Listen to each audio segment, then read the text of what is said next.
A tennis match with 0 ranking points on the line has somehow become one of the hottest tickets in New York. There are no ranking implications, no title at stake, and nothing that will appear on a player's record as a competitive victory. Yet getting into this exhibition appears to be more difficult than getting into some actual first-round matches of the US Open. On August 27th, inside Arthur Ashe Stadium, Alex Eala is scheduled to face Iva Jovic in an event called Stars of the Open. The exhibition carries no ranking points and has no impact on the tournament draw. So why does a match that officially means nothing feel like such a major event? The obvious answer is star power. Two exciting young players, a massive stadium, and a fun night of tennis before the US Open officially gets underway certainly explain part of the interest, but they do not explain everything. Tickets for the event start at around $30, which is not insignificant for an exhibition match that offers no ranking points and determines nothing. People are not simply paying to watch a casual practice session. Something much bigger is driving the demand, and that story has been building for months in cities far away from New York. To understand why this particular exhibition has generated so much attention, it is important to look at the event itself and the two players involved. Stars of the Open is part of Fan Week and is designed as a charity exhibition before the main US Open draw begins. A portion of the ticket proceeds goes toward the USTA Foundation, which supports tennis and mentorship programs for children in under-resourced communities across the United States. The event has traditionally been an entertaining, low-pressure evening featuring recognizable tennis names and celebrity appearances, but this edition has taken on a different character because of the young stars involved and, most importantly, because of the extraordinary attention surrounding Alex Eala. Eala is 21 years old and represents the Philippines. She has become the highest-ranked player in Philippine WTA history and has already rewritten several important chapters in her country's tennis story. She became the first Filipina to win a WTA singles title, marking a historic achievement for Philippine tennis. Her opponent, Iva Jovic, is an 18-year-old American who has also emerged as one of the most exciting young players in women's tennis. Her rapid rise has attracted significant attention, and she represents the next generation of American tennis. The matchup also contains an intriguing competitive storyline. Eala and Jovic have already faced each other twice, with Jovic winning both encounters in straight sets. That gives Eala an opportunity to turn the tables, even though there are no ranking points or tournament consequences attached to this particular meeting. The rivalry angle certainly makes the exhibition more interesting, but it still does not completely explain the extraordinary ticket demand. The bigger answer can be found by looking at what has happened around Alex Eala throughout the season. New York is not the first city where Eala has generated unusually strong demand. It is simply one of the most visible examples. Earlier in the season, fans in Melbourne showed tremendous interest in her matches at the Australian Open. Crowds gathered around the courts where she was playing, and her popularity continued to grow as she moved from tournament to tournament. The same pattern appeared in other cities, with fans in Abu Dhabi and Doha showing strong interest in her matches, while Wimbledon crowds also responded enthusiastically whenever she took the court. That is unusual for a young player who is still establishing herself at the highest level. By the time the North American hard-court swing arrived, fans had begun referring to the phenomenon surrounding Eala as Eelamania. The nickname captured the growing excitement around the Filipina star. Then came Washington. Eala won her first WTA Tour title at the DC Open, defeating Jessica Pegula in the final. The atmosphere surrounding her run felt much bigger than a normal breakthrough tournament. Fans were emotionally invested in her journey, and her victory transformed her from a promising young player into an established WTA champion. Toronto provided even more evidence of her growing popularity. At the Canadian Open, Eala's matches generated extraordinary interest, with her appearances attracting sold-out crowds. This was no longer simply a feeling that fans were excited about her. There was measurable demand for tickets specifically to see her play. Then came Cincinnati, where Eala faced Amanda Anisimova. The matchup was already compelling because both players were rising stars, but the demand surrounding the match added another dimension. Ticket prices on the resale market rose significantly, demonstrating that fans were willing to pay more than usual simply to make sure they could watch Eala compete. So the question becomes, is all of this merely a coincidence? Is it possible that several cities simply happen to become excited about the same player at the same time, or is there a much larger pattern developing? Sports coverage often treats each tournament as an individual story. Melbourne gets its own headline, Toronto gets another, and Cincinnati becomes a separate story. But when all those events are placed next to each other, a very different picture begins to emerge.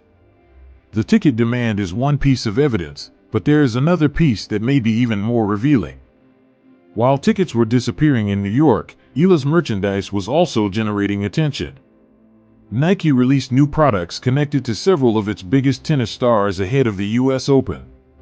Carlos Alcaraz received a new release, Jannik Sinner received one, and Aryna Sabalenka also had new merchandise. These are some of the biggest names in tennis, with Grand Slam titles and enormous global followings. Eala received a Nike shirt featuring her name as well. The shirt was priced at $42 and appeared to be a relatively straightforward piece of merchandise, yet reports indicated that Eala's shirt sold out before the new releases associated with several much more decorated players. That is significant.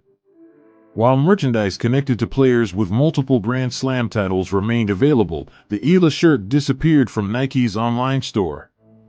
That does not necessarily mean Eala is already more commercially valuable than established Grand Slam champions. But it does demonstrate something important. There is a highly motivated audience willing to spend money specifically because of her. Her US Open outfit generated similar attention. Eala unveiled a royal blue Nike dress priced at $140, created for her US Open campaign. Interest in the outfit spread quickly among fans, adding another example of the commercial attention surrounding her. Now put those developments next to the ticket demand. A stadium is filling up for a match with no ranking points. A shirt featuring Eala's name sells out. Ticket prices rise when she plays. Her matches attract unusually large crowds. These are completely different markets. One involves people deciding where to spend an evening, while another involves consumers deciding whether to spend money on merchandise.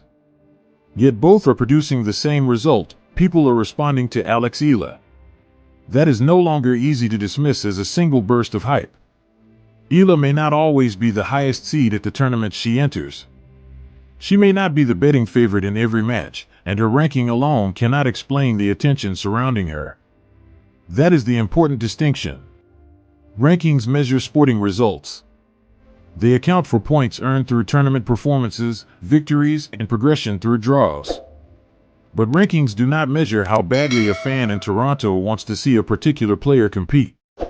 They do not measure how quickly a fan will purchase a shirt featuring an athlete's name, and they certainly do not measure the emotional connection between a player and an entire national fan base. Those are different forms of value. Right now, Eala's commercial and fan appeal appears to be developing faster than the numbers in the rankings can fully capture.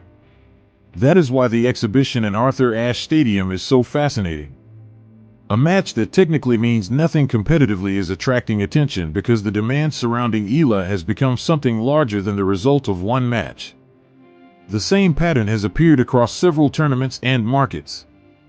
The exhibition match in New York is simply the latest example. There is also a smaller competitive storyline that makes the matchup with Jovic even more interesting. Jovic has already defeated Eala twice this season, both times in straight sets. One of those meetings came at the French Open, while another took place at the Queen's Club Championships.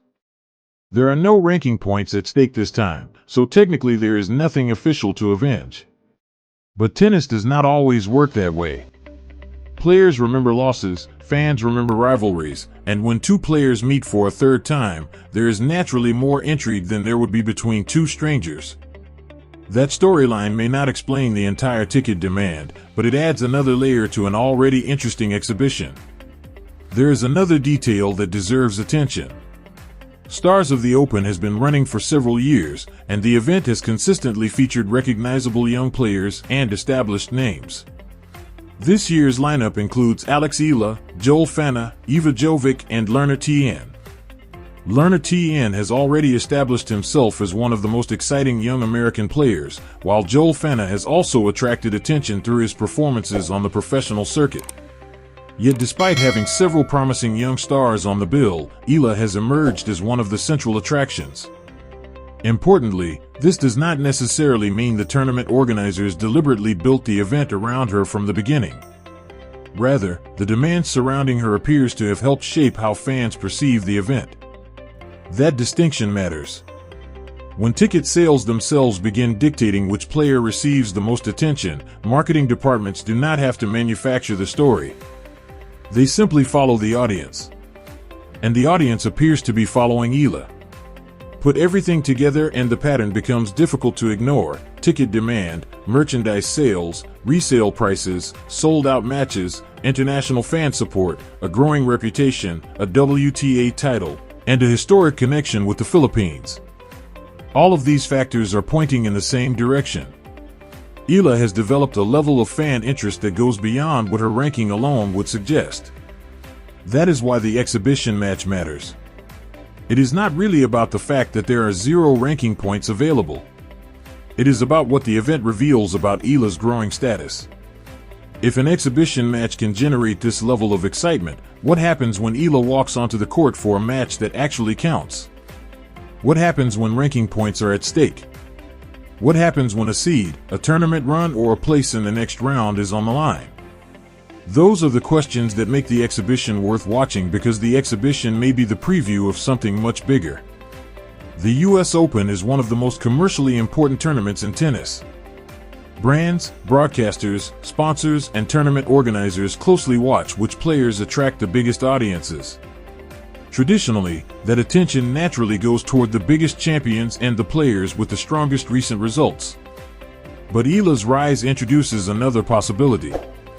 A player does not necessarily need the biggest collection of trophies to become one of the most commercially interesting athletes at a tournament. Sometimes, the audience decides first.